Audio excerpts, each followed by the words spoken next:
भी मैंने कल आप लोगों को बोला था कि कैसे क्या लिखना है, ये पेपर भी आपका पेपर 1 है, फिलोसॉफिकल फाउंडेशन एंड ये पेपर भी आपका 80 मार्क्स का है, 3 आवर्स के लिए है। एएनयू बच्चे, वाईटीयू बच्चे सबके लिए सेम ही रहता है, ओनली क्वेश्चन पैटर्न भी सेम ही रहता है। क्वेश्चन पैटर्न भी सेम है, ओनली क्वेश्चन थोड़ा-सा मॉडिफाई हो जाता है, क्या चेंजेस थोड़े बहुत आते हैं क्वेश्चन के अकॉर्डिंग और अदरवाइज़ क्वेश्चन पैटर्न सेम है।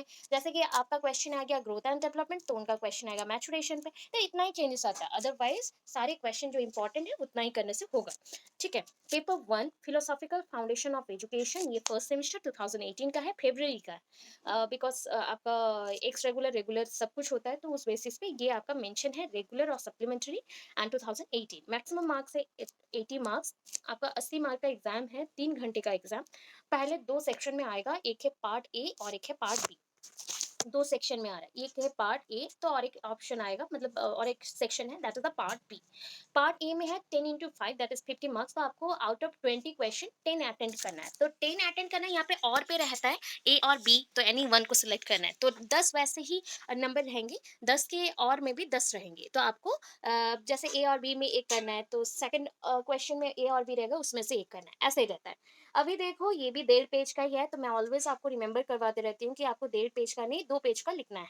1.5 पेज का नहीं 2 पेज लिखना है, बिकॉज आप डायग्रामेटिक प्रेजेंटेशन दोगे, थोड़ा सा लिखोगे, तो उसमें आपका पेजेस कवर नहीं होगा अच्छे से, तो आपको वो करना है। एंड कल के पॉइंट पर मैंने वो भी समझाया था कि क्यों आपको 2 पेज करना चाहिए एंड प्रीवियस ईयर के बच्चों लोगों ने क्या गलती किया। ठीक है, चलो फटाफट, अभी फिलोसॉफिकल फाउंडेशन का पेपर है, तो ये सबको डिफिकल्ट लगता है। डिफिकल्ट कुछ भी नहीं है, आप लोग अगर उसको स्टोरी लाइन जैसा पूरा याद रख लो एंड जो जो पॉइंट्स हैं, जैसे कि मीनिंग पॉइंट्स है, डेफिनेशन, उसको याद रख लो ना, बाकी सारे पॉइंट्स आप लोग लिख सकते हो। दैट इज, देखो एक पॉइंट याद रखना, कभी भी लॉन्ग क्वेश्चन आया कि शॉर्ट क्वेश्चन, तो लॉन्ग क्वेश्चन तो आपका बहुत बड़ा लिखना है, 4 से 5 पेज, तो उसमें अंदर में आप कुछ कुछ पॉइंट्स को अपने हिसाब से लिख सकते हो। ठीक है, उसको आप बोल सकते हैं कि भांज रहे हैं हम, but in short question it is not possible. ये पॉसिबल नहीं होता, बिकॉज शॉर्ट क्वेश्चन में जो एबव पार्ट है या लोअर पार्ट है, वो तो ओनली 1.5 पेज में ही खत्म हो जाएगा, तो एक एग्जामिनर अच्छे से देखता है। तो आपको इसलिए मैं बोलती हूँ डायग्रामेटिक कर दो, तो आपका मार्क फेचिंग भी होगा एंड टाइम भी कम लगेगा। ठीक है, तो first thing, what is the difference between informal and formal, oh sorry, non formal education?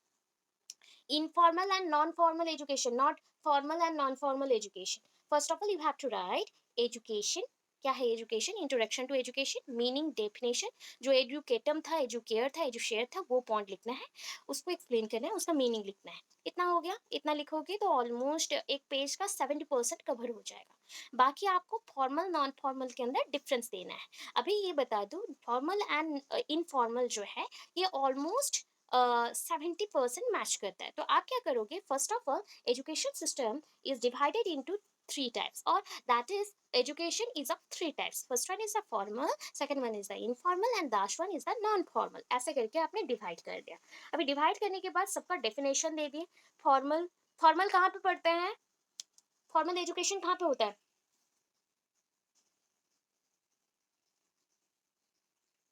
बोलिए, फॉर्मल एजुकेशन कहाँ पे होता है? School, school colleges etcetera, universities, ये हो गया फॉर्मल एजुकेशन। अगर हम मैं बात करूं अभी इनफॉर्मल, इनफॉर्मल, इनफॉर्मल कहाँ पे होगा? बोलिए, जानते हो, आप लोग जानते हो इनफॉर्मल एजुकेशन कहाँ पे होगा? अच्छा, आप लोग जहाँ पे पढ़ते हो वहाँ पे इनफॉर्मल हो रहा है या फॉर्मल हो रहा है? इनफॉर्मल, तो दैट इज कोई भी इंस्टीट्यूशंस हो सकते हैं। ठीक है, टेम्पल्स हो सकता है, अभी के टाइम पे टेम्पल्स, या हम बोल सकते हैं कोई भी रिलीजियस इंस्टीट्यूशन ऐसा। ठीक है, अगर मैं बोलूँ non formal, that is non formal is completely distance mode of education और कॉरेस्पॉन्डेंस एजुकेशन जो बोल सकते हो, उसको हमने रख दिया।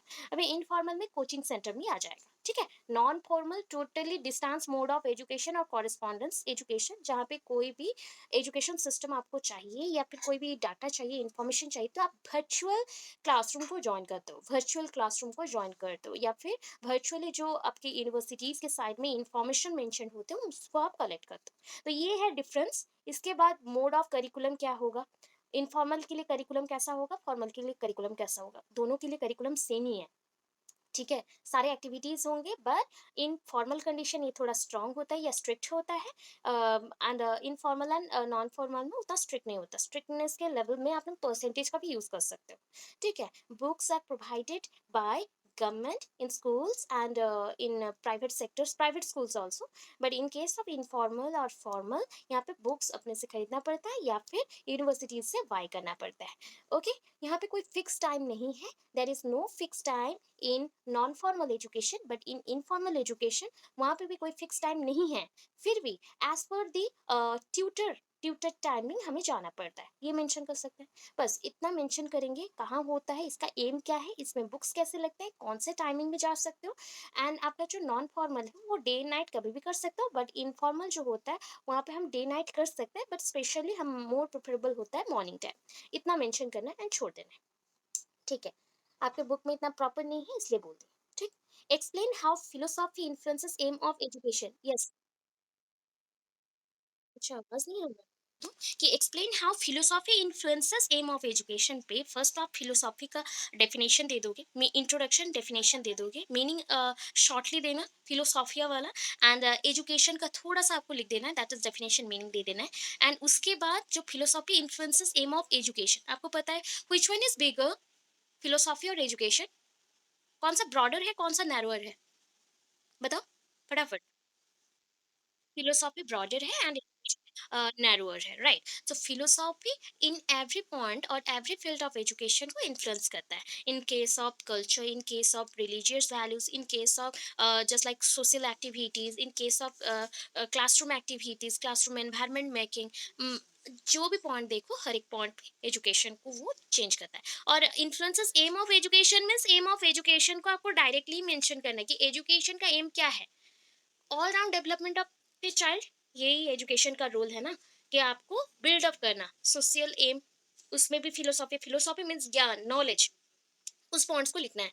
आपका social aim, cultural aim, then आपका फिजिकल एम, जो जो एम आप जानते हो सारे एम्स को आप यहाँ पे मेंशन करें। Intellectual aim, that means cognitive और मेंटल एम, हो गया। अभी नेक्स्ट क्वेश्चन है नंबर 2 में, discuss the concept of education. Same ही चल रहा है अभी तक, जो पॉइंट्स आपने पहला क्वेश्चन में लिखा था ना, दैट इज एजुकेशन का डेफिनेशन, मीनिंग, इंट्रोडक्शन दिए, कैरेक्टरिस्टिक्स दिए, then formal, non formal, informal, then उसमें उसका जो एम है उसको, तो ऊपर का जो दो क्वेश्चन है उसको मिक्स करके आप कंसेप्ट ऑफ एजुकेशन में लिख सकते हो।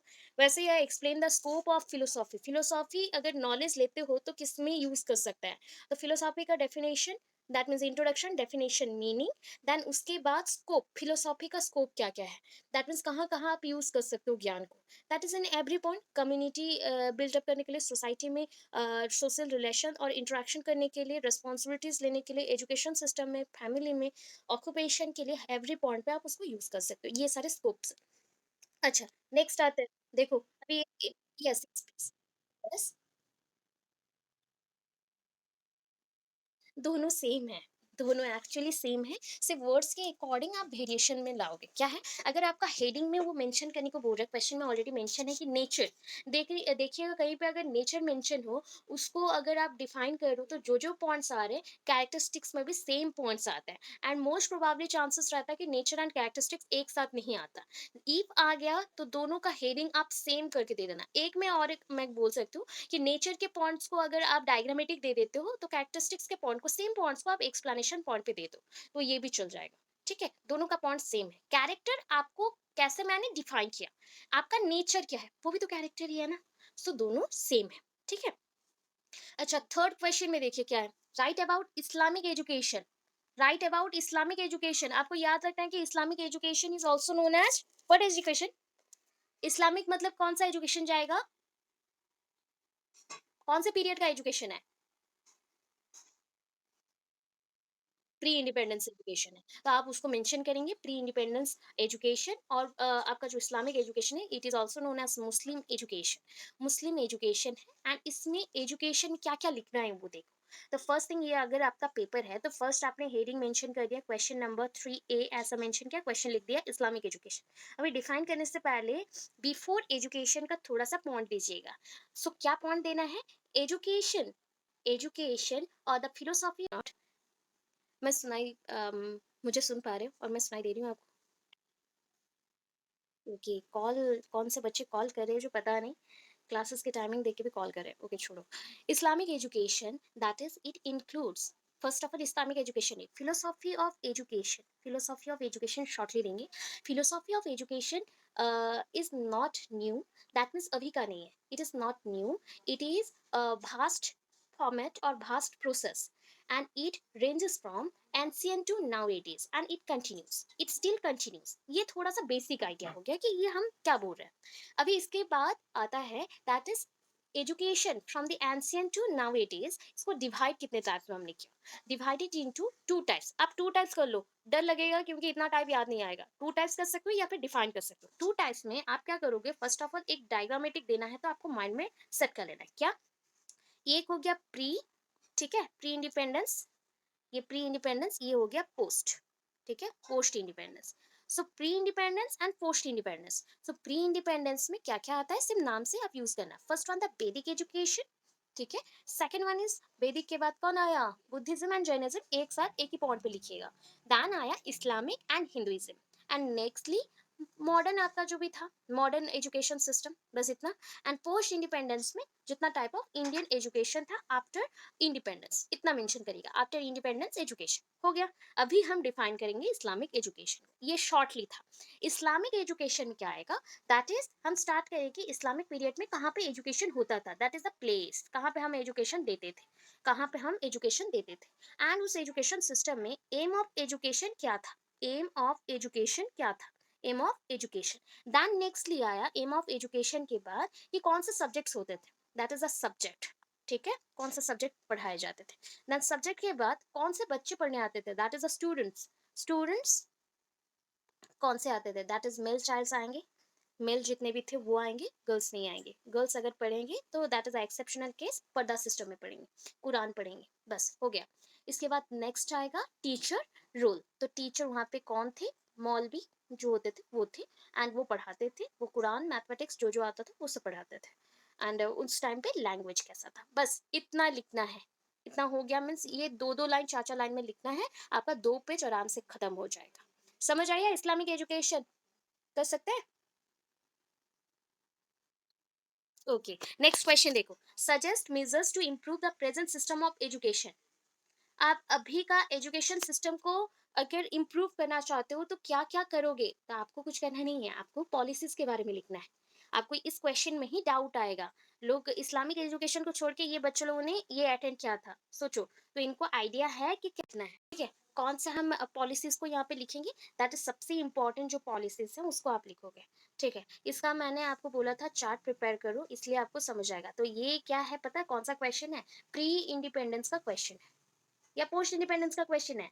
प्रेजेंट है ना तो पोस्ट इंडिपेंडेंस का, प्री इंडिपेंडेंस इसे भी नहीं लिखना है, ठीक है। प्रेजेंट सिस्टम है तो पोस्ट इंडिपेंडेंस। तो यहाँ पे आपको क्या क्या लिखना है बोलो, अभी तो सब नहीं लिख सकते क्योंकि यूईसी है, एससीसी है, देन आईसी है, देन इतने सारे पॉलिसीज हैं, एनसीएफ है, राइट टू एजुकेशन है, इतना कुछ लिखे नहीं। आपको क्या क्या लिखना है, शॉर्टकट बोल दो, वन वन पैराग्राफ देना है, ठीक है। तो आप क्या करोगे, पहले ऐसा ड्रॉ करेंगे, हम ड्रॉ करेंगे क्योंकि हमें एजुकेशन सिस्टम में कितने टाइप का एजुकेशन चल रहा है वो देखना है। तो फर्स्ट तो इंडियन एजुकेशन कमीशन, फर्स्ट आया यूईसी, सॉरी यूईसी, सेकंड आया IC, then SCC, secondary education commission. तीनों में याद रखना है यूईसी जो है फॉर यूनिवर्सिटी लेवल। तो यहाँ पे ऐसे ही मैं जैसे ड्रॉ कर रही हूँ वैसे करना है। किसने किया था यूईसी, यूनिवर्सिटी एजुकेशन कमीशन, बोलो फटो, फटाफट बोलो कौन किया। यूवीसी किसने, हाँ राधा कृष्णन जी, डॉक्टर सर्वपल्ली राधाकृष्णन जी। तो आप ऐसे shortcut first point initiated by doctor Sarvepalli Radhakrishnan ji, हो गया। कब हुआ था, साइड में ब्रैकेट में उनका ईयर मेंशन कर दीजिए। तो सेकंड पॉइंट पे आप क्या मेंशन करेंगे कि इसके थ्रू कौन सा टाइप का एजुकेशन हमने स्टार्ट किया, that is university level of education and research work, ठीक है, इतना ही मेंशन करना है, 2 लाइन बस। देन आया आपका आईसी, आईसी किसके लिए हुआ था, आईसी इंडियन एजुकेशन कमीशन, कौन क्या था, कोठारी कमीशन। तो यहाँ पे मेंशन कर दीजिए initiated by Kothari, DS Kothari, तो डीएस कोठारी आपने मेंशन किया।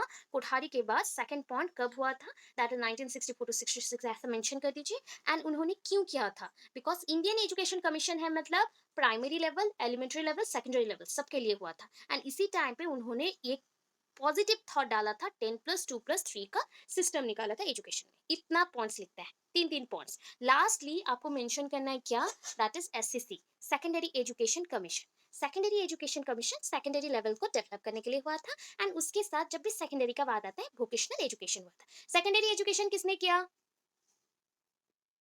हाँ, मुदालियर कमीशन भी इसको हम बोलते हैं। बस इतना मेंशन कर दिए तो ये थोड़ा सा पार्ट कंप्लीट हुआ इसका। तो ये आपका ऑलमोस्ट मेरे हिसाब से हाफ पेज कंप्लीट हुआ एक पेज का। ठीक है, अभी मेरे पास और भी 1.5 पेज है, मुझे तो और भी कुछ लिखना है, बिकॉज बोला कि इम्प्रूव करना है।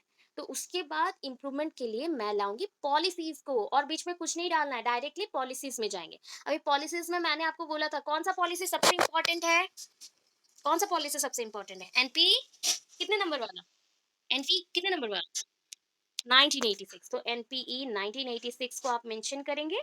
एंड 1986 का जो जो रिकमेंडेशंस था उसको हाईलाइटेड करते हुए लिखेंगे। उसके हेडिंग्स को ही लिख दो, उसको एक्सप्लेन मत करो, चलेगा, शॉर्ट क्वेश्चन है। हेडिंग्स को लिख दो अच्छे से। ठीक है, जो रिकमेंडेशंस थे, just like early childhood care and baby care जो भी था, जैसे बालवाड़ी बनाना, ठीक है, operation blackboard, toilets blocks, separate toilet blocks for girls, recruitment of the teachers, female teachers in the school, then और भी बहुत कुछ था। हाँ, that is ST SC development, inclusive education. Then books के अंदर बहुत सारे बुक्स भी आए थे, that is a printable books. Printable books में अभी English, Hindi and other folk language, other जो भी हमारा मदर टंग था उसमें लिखना है।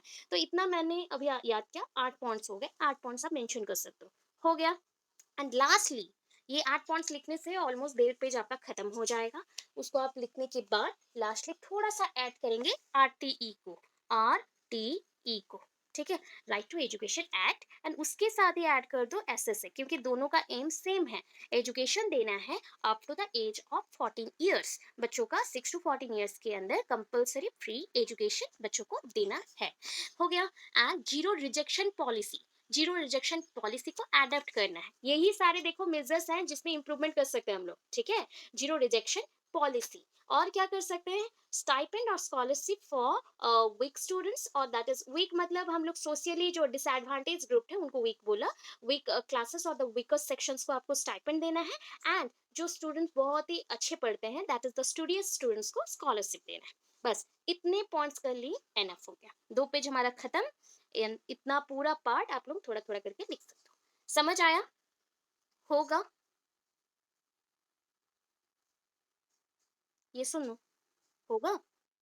ओके, चलो नेक्स्ट, रेनू मैम हुआ ना, समझ आया। ओके, देन नेक्स्ट फोर्थ में चलते हैं। What are the merits and demerits of Rabindranath concept of education. Merits and demerits लिखते हैं, उनका डिमेरिट्स इतना ज्यादा नहीं है, मेरिट्स ज्यादा है। तो मेरिट्स जब आता है ना, ये उतना ज्यादा मेरिट्स नहीं है जो आप 4-5 मेरिट्स लिख के मार्क्स आपको मिल जाएंगे, फुल मार्क्स मिल जाएंगे, ऐसा नहीं है। तो आप क्या करोगे, जैसा भी कंसेप्ट हो, देखो रविंद्रनाथ कंसेप्ट ऑफ एजुकेशन भी मेंशन है, तो रविंद्रनाथ कौन थे, कहाँ के थे, बस 2 लाइन खत्म। उनके फादर का नाम क्या था, उतना हो गया। अभी रविंद्रनाथ क्या क्या किए थे, बस एजुकेशन सिस्टम में उनका जो एजुकेशन था वो कैसा था।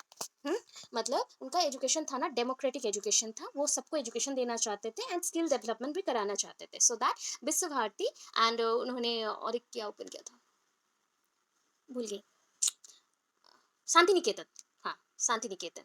तो Visva Bharati and Shantiniketan open किया था। एंड वहाँ पे एजुकेशन सिस्टम कैसा था, जस्ट लाइक आपके घर पे आप जैसे अपने बच्चों को केयर करते हो, तो वैसे ही टीचर्स एंड स्टूडेंट्स के अंदर वैसे ही लव नेचर होना चाहिए, उतना ही अफेक्शन होना चाहिए। उसके साथ एजुकेशन सिस्टम में history, geography, fine art, music, poem recitation, every type of thinking, सब कुछ सिखाया जाएगा। तो ये पॉइंट्स को आप मेंशन करेंगे। एंड उसी के साथ साथ अगर डीमेरिट्स आया, तो डीमेरिट्स बहुत कम है, रेयर है, तो आप मेंशन कर सकते हो, that is it is not possible for the weaker section to go Shantiniketan because of cost. ऐसा था क्योंकि फ्री में कुछ तो पढ़ाई नहीं होता, तो कुछ कुछ कॉस्टली भी चीजें थी जो बच्चे पढ़ नहीं पाते थे। बस इतना एक दो डिमेरिट्स आप लिख दो, तो इतना करने से आपका 2 पेज में कंप्लीट होगा।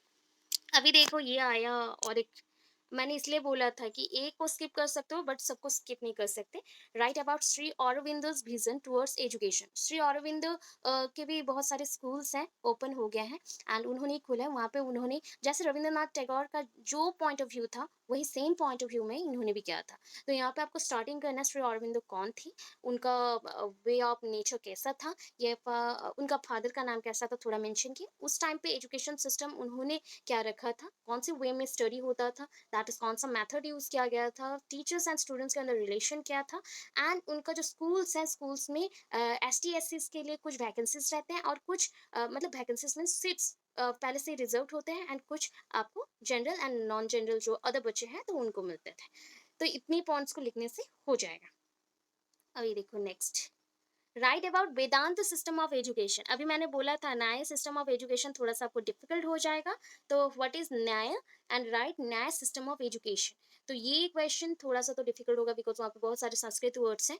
तो उससे ज़्यादा मुझे जितना लगता है, because Vedanta system of education already आप जानते हो वैदिक सिस्टम में वेदास को पढ़ाए गए थे एंड 4 वेदास हैं, गुरुकुल सिस्टम में आपने यूज़ किया।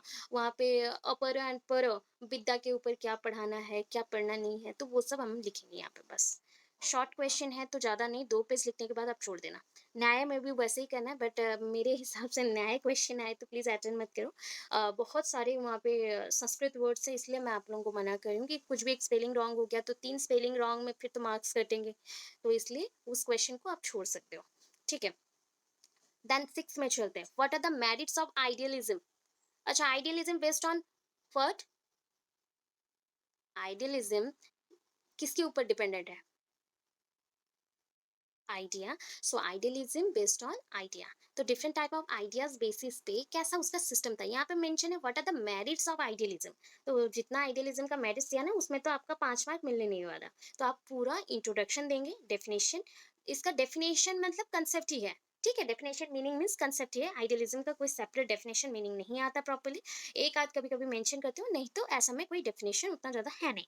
उसके अभी क्या क्या रोल है, मतलब आपका वो गॉड को बिलीव करता है कि नहीं, वो गॉड को अगर बिलीव करता है तो गॉड को क्या थिंक करता है, कौन से एलिमेंट्स पे हम डिपेंड करते हैं, फिजिकल मैटर्स पे हमें डिपेंड करना चाहिए कि नहीं, उस टाइम पे एजुकेशन कैसा था, आइडियलिज्म के बेसिस पे लर्निंग बाय डूइंग करना चाहिए, ये सारे पॉइंट्स को आप लिखेंगे तो कंप्लीट होगा। तो मेरिट्स जो लास्ट में है 2-4 पॉइंट्स उसको मेंशन करेंगे, तो पूरा क्वेश्चन लिख के मेरिट्स लास्ट में मेंशन करेंगे, हो जाएगा।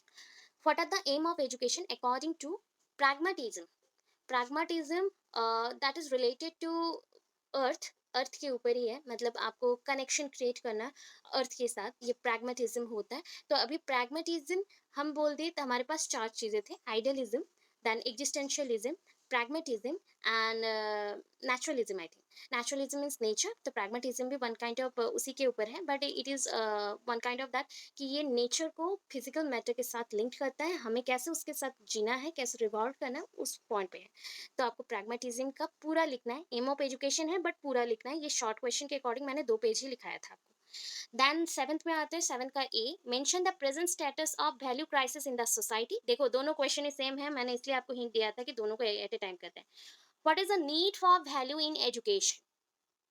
क्यों चाहिए वैल्यूज इन एजुकेशन, उसका नीड क्या है, एजुकेशन में क्यों चाहिए, और वैल्यू क्राइसिस इन सोसाइटी मतलब क्या होता है। देखो नीड मतलब भी हमें क्राइसिस को दिखा के ही करना है, दैट इज इंटेलेक्चुअल वैल्यूज को डेवलप करना है। तो इंटेलेक्चुअल वैल्यूज में कुछ लैकिंग था पहले, दैट इज एजुकेशन सिस्टम के थ्रू हम बता सकते हैं लोगों की एजुकेशन जब ले रहे हो देन वैल्यूज को भी लेना चाहिए। तो प्रॉपर वैल्यूज हमें कब मिलेंगे, जब हम लर्निंग बाय डूइंग करेंगे, चीज़ों को अपने हाथ से समझेंगे एंड पॉइंट्स को लिंक करेंगे आउटसाइड नॉलेज के साथ, तब हमारा इंटेलेक्चुअल और कॉग्निटिव वैल्यूज डेवलप करेगा।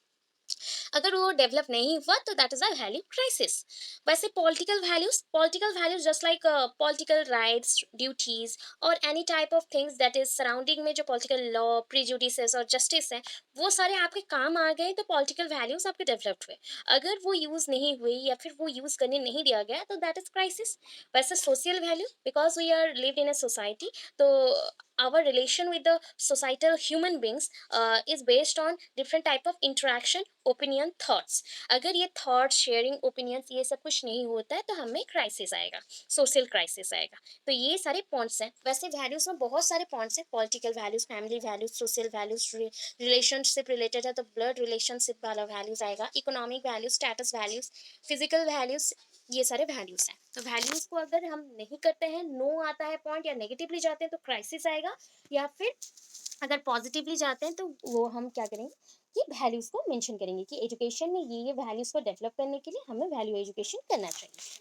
अच्छा, तो ये क्वेश्चन को कर सकते हो कि नहीं? ये क्वेश्चन अगेंस्ट आपका चाइल्ड पर्सपेक्टिव्स में भी आप कर सकते हो यूज। वैल्यूज वहां पे मेंशन था, होगा। ये इजी क्वेश्चन है सबसे।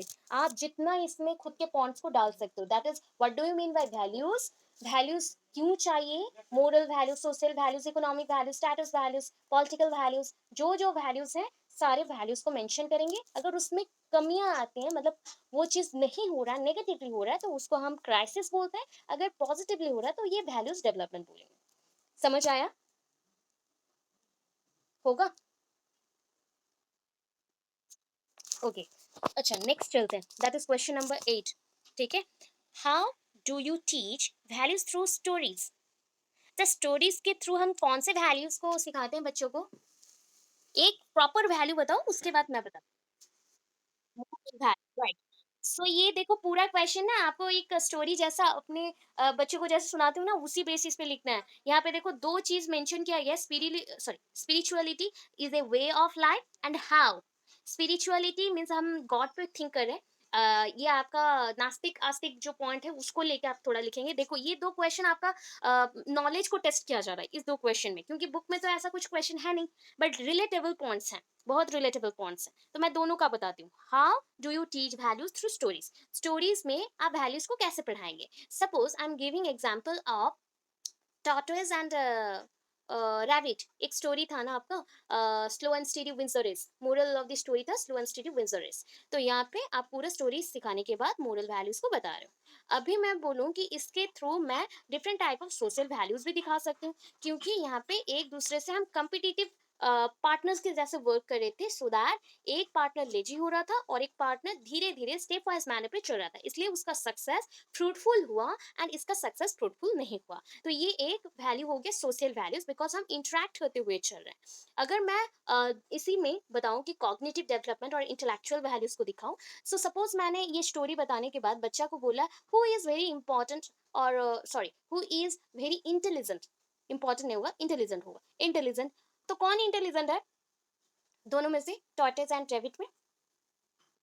टॉर्टोइज। बिकॉज उसने थिंक किया कि उसको उसका जो एम है वहां तक पहुंचना है एंड विन करना है। वो कंपटीशन रैबिट के साथ नहीं किया, वो खुद के साथ कंपटीशन किया, इसलिए कहीं पे भी उसने रेस्ट नहीं लिया।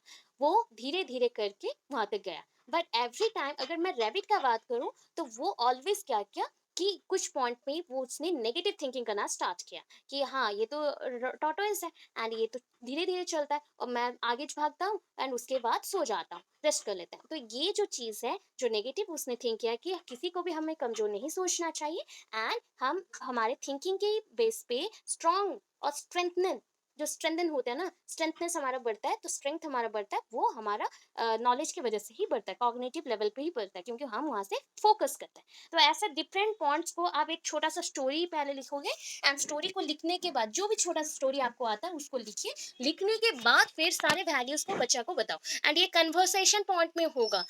Do you know about the cognitive development? How this cognitive development develop, or whose cognitive development और whose cognitive level is greater? तो यहाँ पे हमने बच्चों को दो तीन क्वेश्चन किया, तो वहाँ पे एक एक क्वेश्चन का आंसर देते हुए हम सॉल्व करेंगे इस क्वेश्चन को। तो ऐसा होता है, ये 2 पेज का आंसर आपको लिखना है। देखो गिवन एग्जाम्पल भी बोला है, तो ये कन्वर्सेशन पॉइंट पे आपको समझाना है। ठीक है। ये क्वेश्चन थोड़ा मुझे आप लिख के दिखाएंगे, मैं जैसे बोली उसको सुन के आप लोग लिख के दिखाएंगे। जो क्वेश्चन पूरा सिलेबस से अलग आ रहा है या फिर आपको लग रहा है कि अलग है, तो उस क्वेश्चन को ऐसा मुझे लिख के दिखाइएगा। मैं समझा दी, लिख के दिखाइएगा। और एक चीज है, spirituality is a way of life, just like Gautam Buddha या फिर महावीर जैन।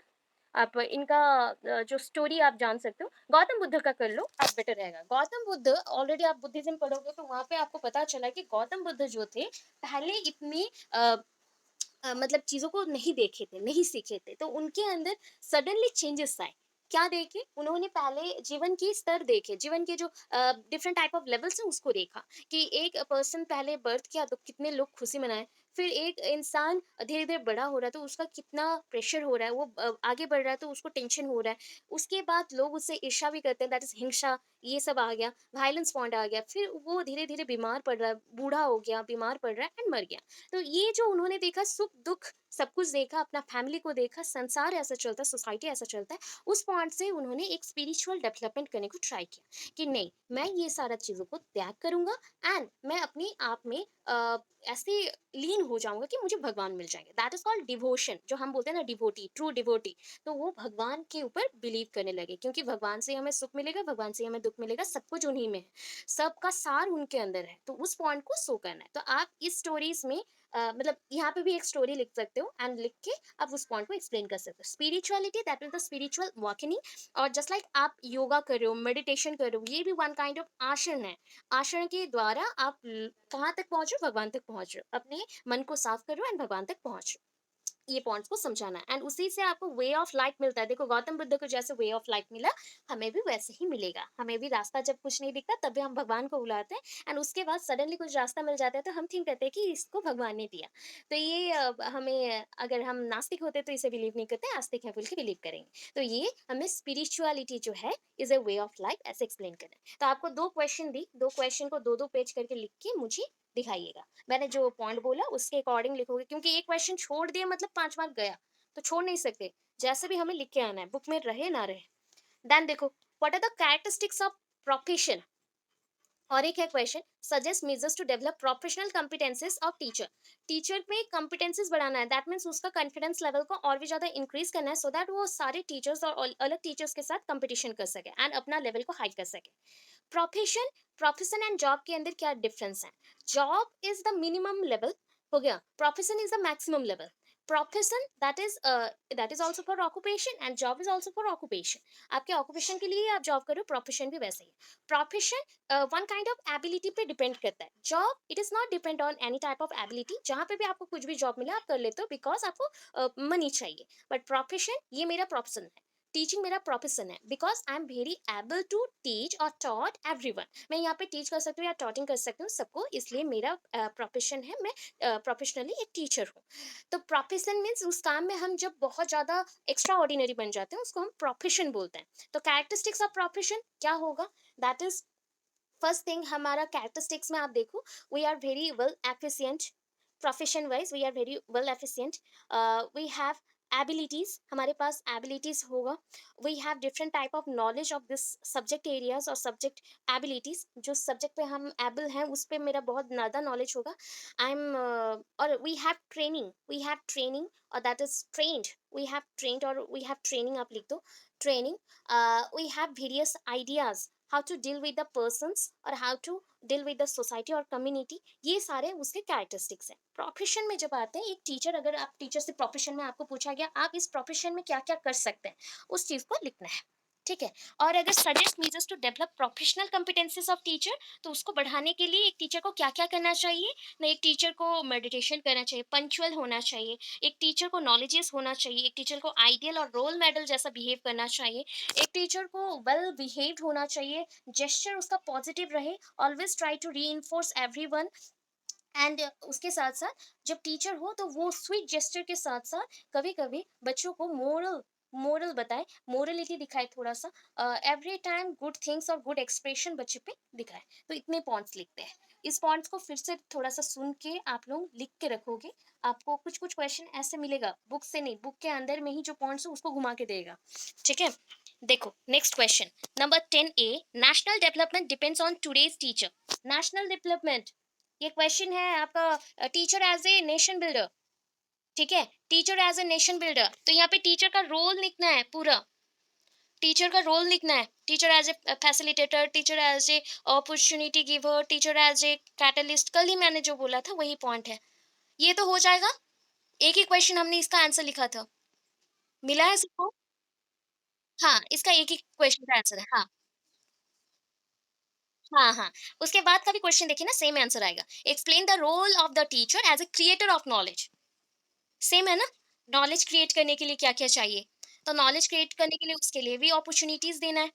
बच्चों को वेल एक्सप्लेनेशंस देना है, तो वो तो हमने explainer, opportunity giver, facilitator, reinforcer, that is reinforcement कर रहा है तो रीइन्फोर्सर, देन और भी है कैटलिस्ट। ये जितने पॉइंट्स हैं ना, सबको रिपीट करके ही एक्सप्लेन करते हुए जाना है, उतना एक्सप्लेन करने से हो जाएगा। टीचर क्या है, टीचिंग क्या होता है, उसका मीनिंग डेफिनेशन लिख दो, देन ये सब पॉइंट को स्टार्ट करो, तब जाके आपका 2 पेज में खत्म हो जाएगा।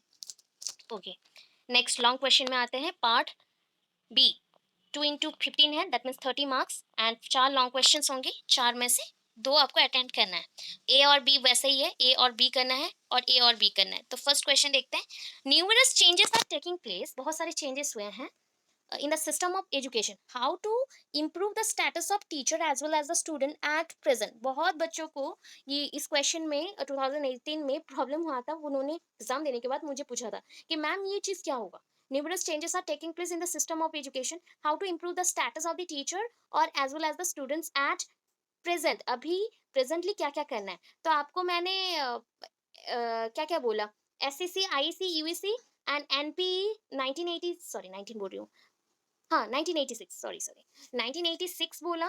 देन आपको मैंने बोला था और एक चीज़, हाँ, आरटी एंड एसएसए, ठीक है? आरटी एंड एसएसए, तो वो सारे पॉइंट्स को डिटेल्ड करना है थोड़ा-थोड़ा।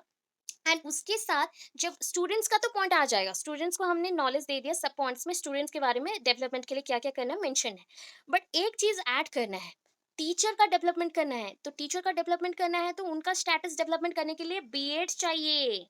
बीएड एजुकेशन चाहिए, तो बीएड एवरी यूनिवर्सिटीज में एंड बीएड स्कूल्स ओपन करने हैं, रीजनल बेसिस पे एनसीईआरटी एससीईआरटी को लाना है, वो हमें बीएड प्रोवाइड करेंगे, that means B Ed schools of education open करेंगे, या different type of regional B Ed और स्टेट बीएड को ओपन किया जाएगा, जिसके थ्रू टीचर्स बीएड ट्रेनिंग मिलेगा टीचर्स को, एंड 1 to 2 years के ट्रेनिंग के बाद, that is may be in service और pre service training, in service और प्री सर्विस ट्रेनिंग वो लेंगे, देन उनका स्टेटस डेवलप्ड होगा। समझ आया क्या ऐड करना है? जो पहले पढ़े थे वही है, सेम है, स्टेटस डेवलपमेंट करना है ना, तो सब कुछ वही एसएससी, आईसी, यूएससी से स्टार्ट करेंगे। प्रेजेंट प्रेजेंट डे पे, मतलब आपका पोस्ट इंडिपेंडेंस का जो पीरियड है, वहां पे जैसे जैसे चेंजेस आया, सब कुछ एजुकेशन सिस्टम में उतना ही चेंजेस रहेगा। बाकी आपको ऐड करना है कि हमें बीएड ट्रेनिंग चाहिए, ठीक है? बीएड ट्रेनिंग चाहिए, 1 year का बीएड ट्रेनिंग पहले था, अभी 2 years का बीएड ट्रेनिंग है, ठीक है? तो आपका एनपीई में बीएड ट्रेनिंग का था, एससीसी में बीएड ट्रेनिंग नहीं है, बट आपकी यूईसी में बीएड ट्रेनिंग है, एंड बाकी सब में आप ऐड कर दीजिएगा, जैसे कि एक्स्ट्रा करके थोड़ा ऐड कर दीजिएगा, एक्सप्लेन करते हुए हाफ हाफ पेज करके एक्सप्लेन करते जाओ, बीएड ट्रेनिंग का थोड़ा मेंशन करते जाओ, because now it is very important to have BEd training और to get BEd training, because as a teacher we don't have any type of professional skill or professional teaching training, so BEd gives us a teaching training, proper teaching training for school education, बच्चों के development के लिए ये चाहिए। समझ आया? ऐसे करेंगे तो हो जाएगा। क्वेश्चन थोड़ा सा गूगली जैसा आ रहा है। देन नेक्स्ट क्वेश्चन देखो, what are the different aims of education, are they included in the present educative process and comment.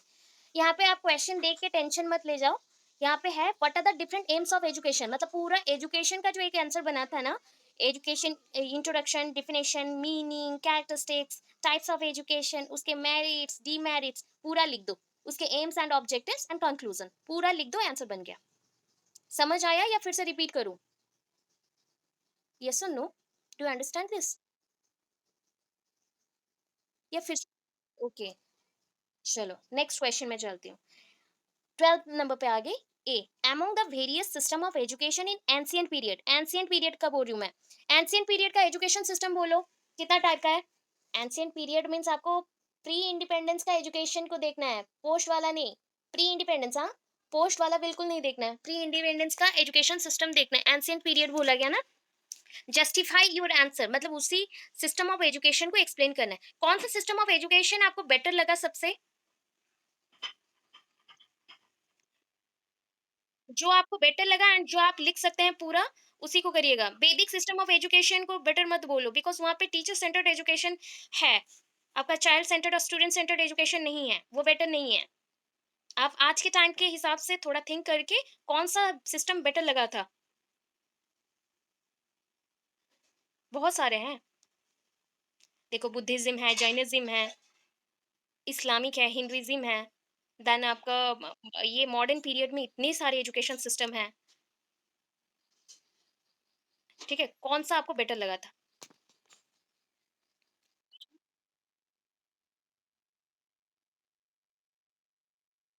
हाँ, मॉडर्न भी आएगा ना, एंशिएंट मीन्स पहले जो हो गया है।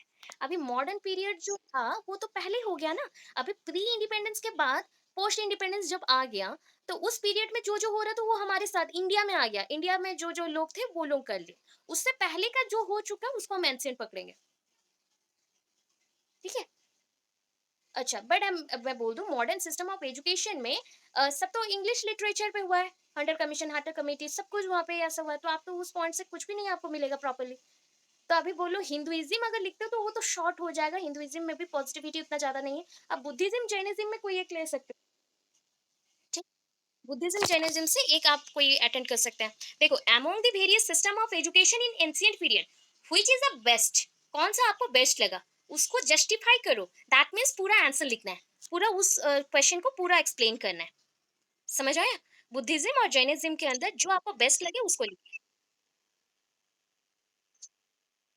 हाँ, डायग्राम देते हैं। Any one topic, okay. इतना करने से हो जाएगा, ओके। देन लास्ट क्वेश्चन में आते हैं। देखो, अभी ये चीज बहुत ही अच्छा भी लगेगा क्योंकि इतना सारा डिफिकल्ट क्वेश्चन के बाद आया। By explaining the basic system of education, देखो आपके बुक में मोहनदास करमचंद गांधी जी के बारे में दिया है, but basic system of education नहीं दिया। वहाँ पे उनका हिस्ट्री दिया, उनका सिस्टम ऑफ एजुकेशन दिया, बट वहाँ पे मेंशन नहीं है बेसिक सिस्टम ऑफ एजुकेशन, क्योंकि उनका दो-दो सिस्टम ऑफ एजुकेशन है। एक है नाइतालीन और एक है बेसिक सिस्टम ऑफ एजुकेशन। इसलिए मैंने बोला था उस चीज़ को पढ़िएगा। मोहनदास करमचंद गांधी जी का जो कांसेप्ट है, उनका education proposed by Mohandas Karamchand Gandhi mention है, तो उनका मेरिट डिमेरिट्स क्या है उसको पूरा एक्सप्लेन करना है। दैट मीन्स मोहनदास करमचंद गांधी जी के बारे में लिखना है, गांधी जी के बारे में लिखो, उनका मैरिज कब हुआ था, उनको मैट्रिक कब क्लियर किया एंड कब वो बाहर गए, लॉ पढ़ने गए, वहाँ पे क्या-क्या किया। तो थोड़ा बहुत लिखिएगा, जैसे वो हाफ पेज में खत्म हो जाए। हाफ या हाफ से थोड़ा ज़्यादा भी चले तो खत्म हो जाए, 1 पेज के अंदर खत्म हो जाए। नेक्स्ट पेज से आप स्टार्ट करेंगे, दैट इज़ उनके पीरियड में बेसिक सिस्टम ऑफ एजुकेशन कैसा था। तो बेसिक सिस्टम ऑफ एजुकेशन आपको टेलीग्राम में भी मिल जाएगा एंड इसका वीडियो भी है। वन टाइम उसको पढ़ लो, डिटेल्ड एक बार सुन लेंगे ना हो जाएगा। मैं फिर भी आपको पॉइंट बोलती हूँ, उनका मेन पॉइंट था basic system of education. Specially वो ट्राई कर रहे थे कि एजुकेशन सिस्टम में डेवलपमेंट हम वोकेशनल थ्रू में लेके आए, वोकेशनल एजुकेशन के थ्रू लेके आए। वहाँ पे सारे सब्जेक्ट्स प्रेजेंट डे में जो जो सब्जेक्ट्स आप पढ़ रहे हो ना, 1937 का ये कंसेप्ट है। तो प्रेजेंट डे पे जो जो आप सब्जेक्ट्स पढ़ो, history, geography, science, mathematics, English, Hindi, mother tongue और folk language and any other the vocational skill just like the engineering, और चरखा चलाना, सीविंग का काम, सीविंग करना, गार्डनिंग, और जस्ट लाइक और भी है, जस्ट लाइक गोल्ड स्मिथ जो करते हैं, वो सब कुछ आप जो जो याद है सारे कुछ आप वोकेशनल में डाल सकते हो। ठीक है, ये सारे पॉइंट्स हैं उनके एजुकेशन सिस्टम में। उन्होंने टोटल हमारा कितना होता है एजुकेशन सिस्टम का hours, that is 8 hours. 8 hours के अंदर उन्होंने 2 to 3 आवर्स ओनली एजुकेशन के लिए डाला, कि बच्चा हर दिन 2 घंटा एटलीस्ट पढ़ेगा, बाकी का 6 घंटा वो वोकेशनल वर्क सीखेगा। एंड वो स्टडी के साथ साथ फैमिली को हेल्प करने के लिए एजुकेशन में वो और थोड़ा डेवलपमेंट करने के लिए पैसा इनकम करेगा। फर्स्ट ऑफ ऑल, अभी पैसा जब वहां से मिलता था उसी से टीचर्स को भी पैसा मिलता था, ये एक डिमेरिट्स था। क्योंकि मोहनदास करमचंद गांधी जी के जो एजुकेशन सिस्टम में गवर्नमेंट का कोई भी सपोर्ट नहीं था, बिकॉज उस टाइम 1937 है। 1937 means British period, British period में कोई भी फंड नहीं प्रोवाइड किया था इंडियन एजुकेशन सिस्टम को डेवलप जब किए गांधी जी ने। तो इस पॉइंट को एक्सप्लेन करना है, basic system of education. One time आज ही इसको सुन लीजिएगा, आपका पूरा कंसेप्ट क्लियर हो जाएगा। ठीक है, समझ आया? मैं हिंट दे दी, इतने ही पॉइंट से उसको एक्सप्लेन किया गया। समझ आया?